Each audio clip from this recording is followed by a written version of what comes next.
कहानी नीरू की है। पंजाब की नीरू की शादी दिल्ली के राहुल से होती है। दिल्ली कितना बड़ा शहर है ना, लेकिन आप लोगों का घर तो बहुत छोटा है। हमारे पंजाब में तो ये बड़े बड़े घर होते हैं कि मजा ही आ जाता है। कोई बात नहीं नीरू, मैं भी तुम्हारे लिए बहुत बड़ा मकान बनाऊंगा बहुत जल्दी। नीरू के पिता जहाँ पंजाब के जाने माने व्यापारी थे, वहीं उसका पति राहुल दिल्ली में एक सिंपल नौकरी करता था।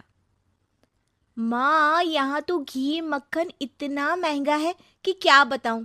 मैं तो तरस ही जाती हूँ घी खाने के लिए। नीरू की माँ को ये सुनकर बहुत दुख होता है। मेरी बेटी को घी नसीब नहीं हो रहा है और ये बहू यहाँ बैठकर घी में शक्कर डाल रही है। देख वनिता, मैं साफ कह रही हूँ, इस घर में जितना घी आएगा उतना ही मेरी बेटी के घर दिल्ली भी जाएगा। अरे ये क्या बात होती माँ जी, बेटी का उतना ही करो जो अच्छा लगे। अब क्या मायके से घी और मक्खन तक की सप्लाई करोगी आप? हाँ, मेरी बेटी किसी चीज को तरसे मुझसे बर्दाश्त नहीं होता। अब क्या था, नीरू के मायके में 2 किलो घी आता तो 2 किलो दिल्ली जाता नीरू के पास। एक दिन, माँ बड़ी गर्मी पड़ती है दिल्ली में। इस घर में तो एक ही एसी है और वो भी ड्राइंग रूम में। सारा परिवार एक ही कमरे में सोता है। हाँ बेटा, वो तो हर घर की कहानी है। यहाँ भी एक ही एसी है। अरे बिल इतना आता है कि क्या बोलूं। तभी वहां राकेश आ जाता है। माँ, थोड़ी देर में यहाँ कुछ प्लम्बर आएंगे मेरे कमरे में एसी लगाने, जरा ध्यान से लगवा देना ना माँ। ओए, ऐसे कैसे तेरे कमरे में एसी लगेगा? हाँ राकेश, एक बार बात तो कर लेता। अरे पापा, वो वनिता को गर्मी में नींद नहीं आती। ड्राइंग रूम में सबके साथ सोने में वो अनकंफर्टेबल है, इसलिए। अरे पूरे परिवार के साथ वहां तेरी बहन नीरू भी तो सोती है, वो नहीं हो रही क्या अनकंफर्टेबल? समझ रहा है ना? अगर एसी लगेगा तो एक दिल्ली में तेरी बहन के कमरे में भी लगेगा, तभी तू लगा सकेगा।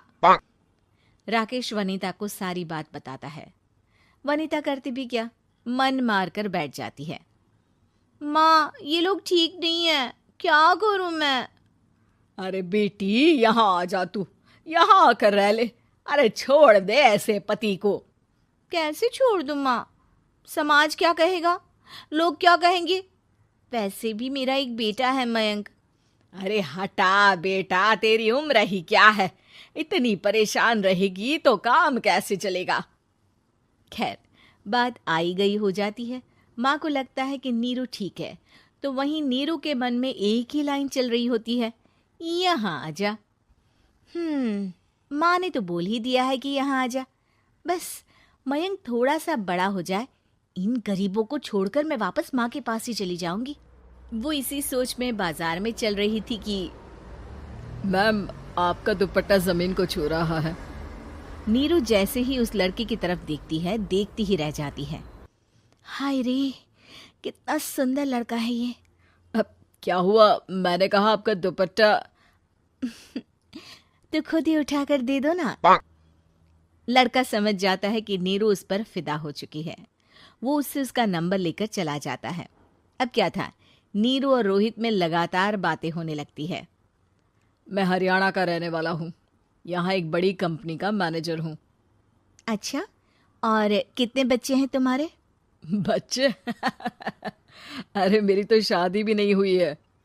तुम बताओ, शादी करोगी? नीरू शर्मा जाती है।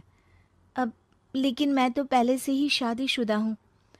मुझे फर्क नहीं पड़ता, बस तुम शादी कर लो, भाग चलते हैं। बहुत पैसे वाला हूं मैं, हमेशा खुश रखूंगा तुम्हें। नीरू रोहित से मिलकर सारा प्लान बना लेती है और फिर एक दिन घर से भाग जाती है।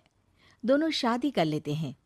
शादी के बाद, क्या बात है नीरू, तुम्हें परेशान सा देखता हूँ, सब ठीक तो है ना? हाँ हाँ, सब ठीक है।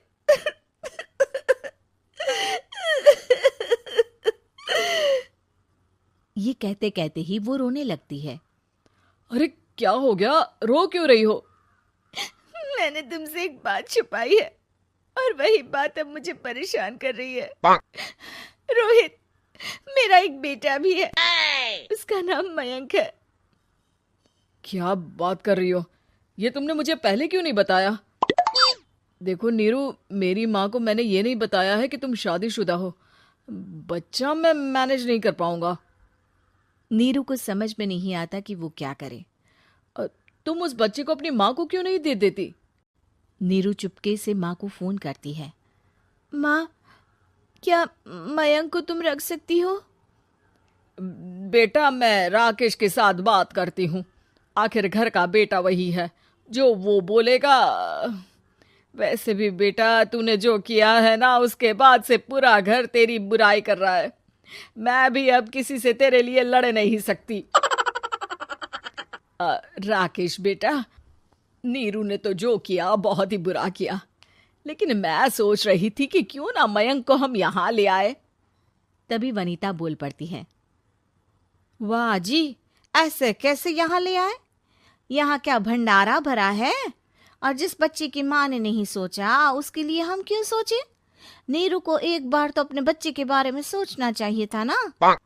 अरे लेकिन तेरे पास भी तो लड़का नहीं है ना वनीता। माँ, वनीता ठीक बोल रही है।